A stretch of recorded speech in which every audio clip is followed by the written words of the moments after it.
ګرانو کتونکو میرا اکوړه خټک کې د 1400 کالو دښمنی په دوستۍ باندې بدل شو. کم سړی وفات شي په دښمنۍ کې اخو وفات شو خو لاړو، چې کم ژوندی پاتې شي هغه روزانه وفات کیږي، روزانه ژوندی کیږي. د هغې حساب دا دی تاسو د دې ټوپک کلچر ختم کئ او نران شئ، شپه او ریس کئ، ځان تعلیم یافته کئ او دنیا کې ځان تم سو کئ، خلکو تم ښه روزګار وکړئ. د محفل باندې نن د الله تعالی رحمت پورېږي چې نن دونه یو زړه دښمني او خرابه دښمني الله تعالی په دوستۍ کې بدله کړه. تاسو وکړه چې ډېره لویه جذباتي فضا وه، په هغې کې واړه لوی مشران ټول چې کوم دی انتهایي جذباتي وو.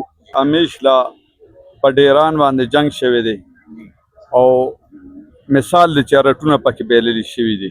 پښتون وایي د خالد ابن ولید اولاد دی.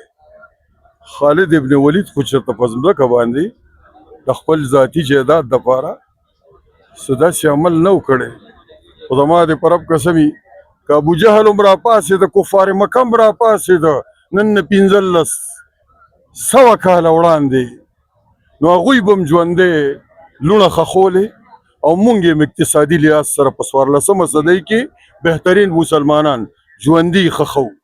رسول الله تعالی په ډېر خیر او عافیت قایم او دایم وساتي. بچا کوشش کړی خدای پاکه د دې نعمت بدل ولا خدای ته ورکړي او خدای پاکه ته یې وزونه ورکړي، ته موږ نه رضا شي. بنده جي په معمولي خبر راغلی هېڅ قسمه څه نه د موږ سره څه تنازع وه نه، بس په دغه ټایم بس یو موقع وه جوړه شوه، اتفاقي حادثه وه، بس هسې لږ ځای بانه شو او په هغې باندې نه د موږ مخکې نه څه ټوټو میم او نه پکې څه خبرې اترې وي، بس اتفاقي معامله وه راغله او بس وشو هغه کار او انشاءالله 14 نیم کاله پس الله حل کړه او بنده مونږ د الله پاک ډېر شکرګزار یو. راله الله دې په چا هم نه راولي، خو دغه احساس دا خو د بیانولو نه دی، خو لږ دې پښتنو ته ووایه چې دا څنګه بد شی دی د دښمني. پښتنو ته خو به زه دا ووایم چې کم سړی وفات شي په دښمنۍ کې اخو وفات شو خو لاړو، چې کم ژوندی پاتې شي هغه روزانه وفات کیږي، روزانه ژوندی کیږي. د هغې حساب دا دی هکه شپه ده او که ورځ ده. یو سړی ووایي هلکه پلانکي توره او دا بل سړی وویشتو، هغه توره نه ده کړې، هغه توره بیاله چې کوم مړ شو هغه خو لاړو د دنیا نه. سخت هغه ته پاتې شو چې کم ژوندی دی، که کال ژوندی دی که 10 کاله ژوندی دی، خو هغه مړ دی، د مړو نه بدتر دی او الله دې په چا هم نه راولي.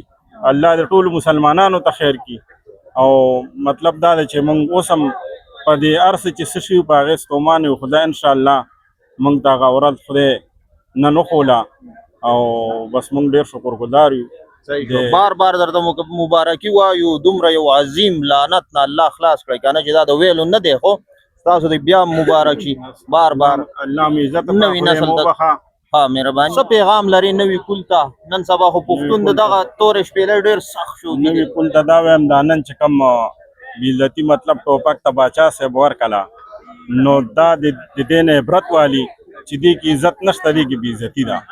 نو بس چې څوک هم دا سوچ ونه کړي او په دې طرف مطلب دا دی چې لاړ نه شي او خپل قلم او کتاب راوالي، نو بس وړو ته خو مې دغه نصیحت دی، د کشر کول ته مې دا نصیحت دی. صحیح ډېره مهرباني. دا دواړه خاندانونه دا په خپله د جرګې وړ دی، که د اوچیال علامې دی هغه د مونږ د جرګې مړ دی او درنې جرګې د هغه په لاس کې کېږي. دغسې دا بل فریق چې دی دا یو خاندان دی، خو لکه چې ډاکټر بیماره شي نو کمپاوډر له خپله مټه بربنډوي. الله رب کریم د دښمنۍ خو د بې خوځي، خو وخت در باندې څنګه تېرېدو؟ وخت خو دا ده چې یو د مونږ خپله یو خاندان دی که نه، مثال یو وینه ده او ورورولي تر ورورولي ده د مونږ، نو هغه وخت نه درد دی اوسه پورې درد دی. بس مطلب په دښمنۍ کې خو هسې هم خیر نشته دی، خو دا خو مونږ خپل کور کې خپل لاس ځان نه پرېږدي. داسې مثال هغه درد دی ته اوس هم محسوسېږي. سختې دې څومره تېرې کړې یاره دا څومره وه سختې؟ خو زه تا ته دا وایم چې احمد صاحبي صاحب که مثال تا زه د خپل کور نه د میرې ته یو هفتې ته راولم، اول ته هغه کور بند کړم، څه به دباندې تېرېږي؟ بلکل ډېره سخته به دباندې تېرېږي. موږ 15 کاله تېر کړل، سخته خو سخته ده که نه. دښمني خو وایي که نه جهنم د کندو نه یو کنده ده که نه، داسې د معمولي خبرې خو نه دي، خو بس د الله د مخې وه.